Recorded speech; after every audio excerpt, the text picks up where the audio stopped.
Françaises, Français, mes chers compatriotes, comme vous le savez, ce vendredi 14 avril, le Conseil constitutionnel a validé, pour l'essentiel, la loi sur nos retraites, et je l'ai donc logiquement promulguée.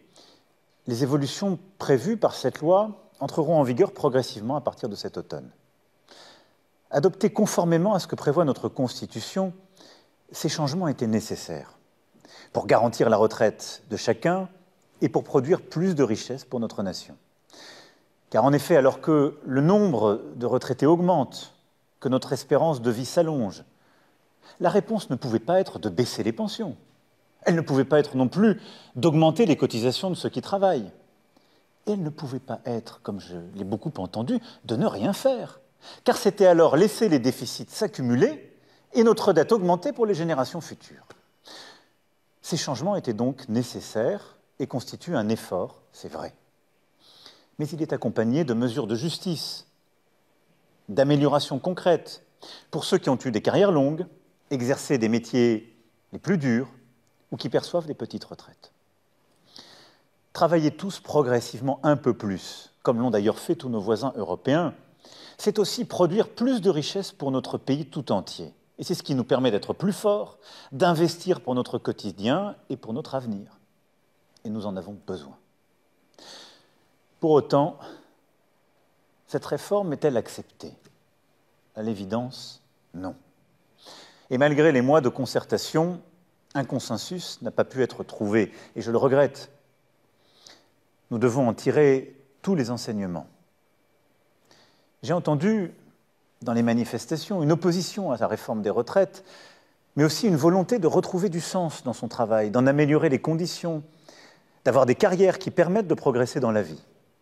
Plus généralement, c'est une colère qui s'est exprimée.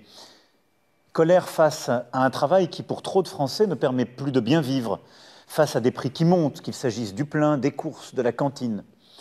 Car malgré une mobilisation de l'État inédite en Europe, l'augmentation des prix pèse sur nos vies quotidiennes.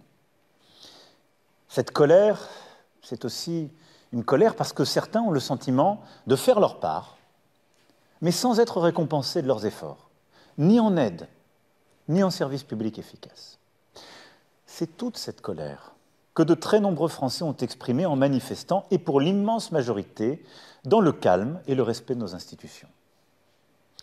Personne, et surtout pas moi, ne peut rester sourd à cette revendication de justice sociale et de rénovation de notre vie démocratique, en particulier exprimée par notre jeunesse.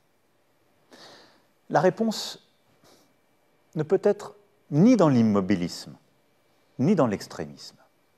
Face à ces colères, à ce sentiment de déclassement, d'abandon, nous devons agir ensemble, au-delà des clivages, comme j'ai toujours cherché à le faire, au service d'un cap clair, celui de notre indépendance et de la justice.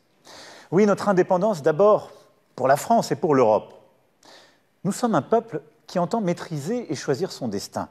Nous ne voulons pas dépendre de qui que ce soit, ni des forces de la spéculation, ni des puissances étrangères, ni d'autres volontés que la nôtre. Et nous avons raison. Mais l'indépendance ne se décrète pas.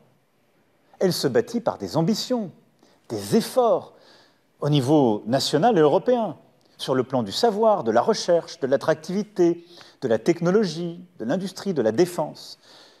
Et elle se finance aussi collectivement par le travail. Cette indépendance française et européenne est justement celle qui nous permettra d'obtenir plus de justice. Que chacun récolte davantage de tous ses efforts, que les inégalités de départ soient mieux corrigées, que les vies soient moins empêchées, que les plus démunis soient davantage aidés. C'est là le grand projet que je porte devant vous et avec vous. Reconstruire et retrouver l'élan de notre nation. Ne rien céder aux divisions et au contraire, tenir ce cap pour notre indépendance au service de cette idée de la justice si française et ouvrir ou reprendre pour cela 3 grands chantiers. D'abord, le chantier du travail. Face au chômage, nous avons des résultats inédits et indiscutables. C'est le fruit des transformations de ces dernières années et de nos efforts à tous. Oui, nous avons créé, en 6 ans, 1 700 000 emplois pour notre pays. Après le succès de l'apprentissage pour nos jeunes, je veux désormais engager la réforme du lycée professionnel, pour que le plus grand nombre de nos adolescents et de nos jeunes accèdent soit à des formations vraiment qualifiantes, soit à l'emploi. Nous redoublerons aussi d'efforts pour ramener vers le travail le plus de bénéficiaires du revenu de solidarité active, en les accompagnant mieux, de manière très concrète dans leur vie. Le travail doit aussi mieux payer. En 6 ans, nous avons décidé des hausses conséquentes du salaire minimum ou de la prime d'activité, mais face à la situation que je viens de décrire, aux colères que je viens de rappeler, nous devons agir de manière encore plus vigoureuse. C'est pourquoi j'ai proposé de recevoir les organisations patronales et syndicales dès demain matin, pour celles qui y sont prêtes, et la porte sera toujours ouverte. Et cela afin d'ouvrir, sans aucune limite, sans aucun tabou, une série de négociations sur des sujets essentiels. Améliorer les revenus des salariés, faire progresser les carrières, mieux partager la richesse, améliorer les conditions de travail, trouver des solutions à l'usure professionnelle, accroître l'emploi des seniors et aider aux reconversions. Ce nouveau pacte de la vie au travail sera construit dans les semaines et les mois qui viennent par le dialogue social et les accords très concrets au niveau national, mais aussi au plus près du terrain, que les organisations syndicales et patronales sauront trouver. Plus largement, c'est par la réindustrialisation que nous retrouverons notre force et que nous créerons des emplois mieux payés. Là aussi, nous avons des résultats tangibles, inédits. En France, dans des vallées et des cantons, des usines ouvrent à nouveau, 200 depuis 2 ans. Là où notre pays s'était habitué à la désindustrialisation, nous recréons de l'emploi industriel et nous sommes devenus le pays le plus attractif en Europe pour les investissements. Notre nouvelle économie plus verte, respectueuse de nos terres et de nos paysages, n'est pas un rêve, mais une réalité qui nous permet de créer des emplois et de tenir nos engagements pour le climat. Grâce à la planification écologique qui sera dévoilée d'ici l'été, nous irons vers un nouveau modèle productif et écologique dans l'agriculture, le bâtiment, l'économie circulaire, les transports, l'énergie et les technologies. Un cadre aussi avec lequel nous serons mieux parés face aux événements climatiques, comme la sécheresse estivale. Le deuxième chantier est celui de la justice et de l'ordre républicain et démocratique. L'état de droit est notre socle. Et il n'y a pas de liberté sans loi, ni sans sanction envers ceux qui transgressent le droit des autres.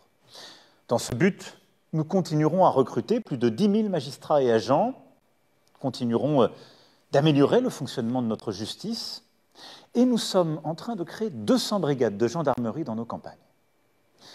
Lutter contre toutes les formes de délinquance, contre toutes les fraudes, qu'elles soient sociales ou fiscales, sera aussi au cœur de l'action du gouvernement, avec des annonces fortes dès le début du mois de mai.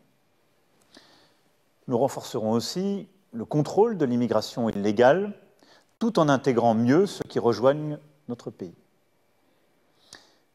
Rénover l'ordre républicain et démocratique signifie également que nous devons lutter contre le sentiment persistant que voter ne serait plus décidé.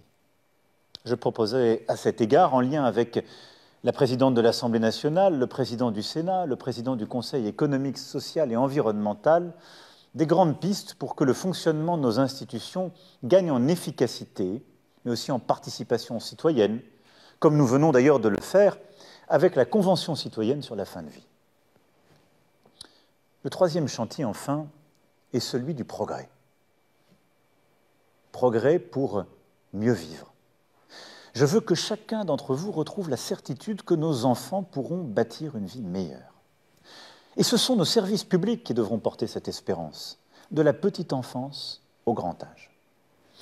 Dès lors, l'éducation nationale doit renouer avec l'ambition d'être l'une des meilleures d'Europe. Dès la rentrée, notre école va changer à vue d'œil. Pour les enseignants qui seront mieux rémunérés, pour les élèves qui seront davantage accompagnés en français, en mathématiques, pour leurs devoirs et pratiqueront plus de sport à l'école, pour les parents qui verront le remplacement systématique des enseignants absents. Notre système de santé sera aussi profondément rebâti. Depuis 6 ans, 11 millions de Françaises et de Français ont pu bénéficier du reste à charge zéro pour leurs lunettes, leurs appareils auditifs ou leurs prothèses dentaires. Nous avons mis fin au numerus clausus et nous avons massivement investi dans notre hôpital. Mais il faut des résultats concrets et à court terme. D'ici la fin de cette année, 600 000 patients atteints de maladies chroniques qui n'ont pas de médecin traitant en disposeront.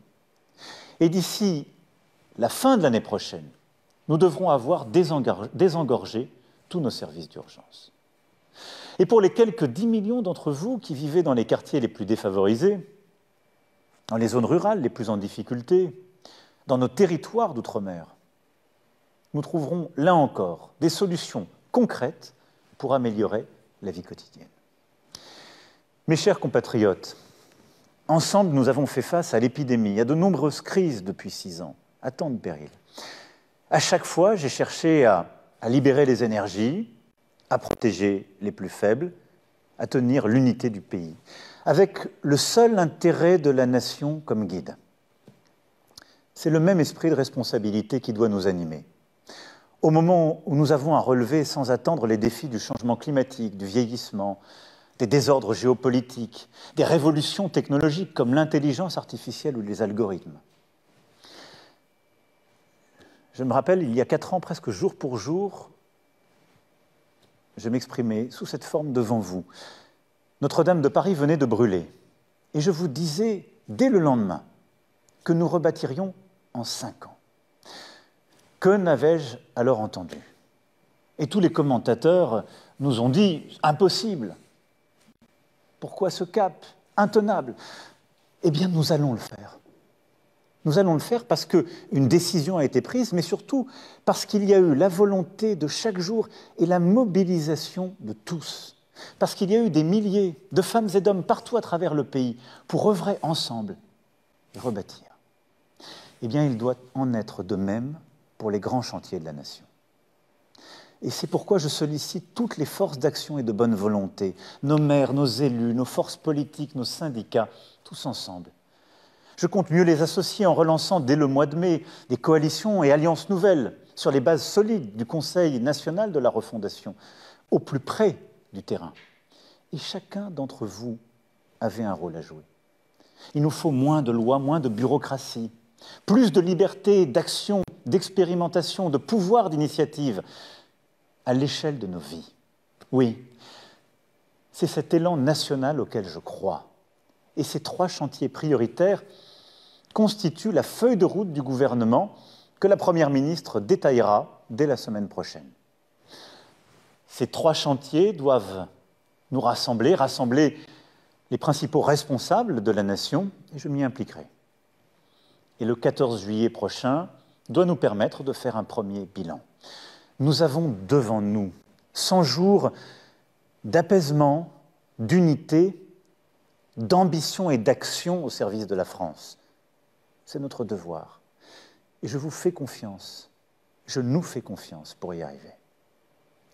Vive la République et vive la France.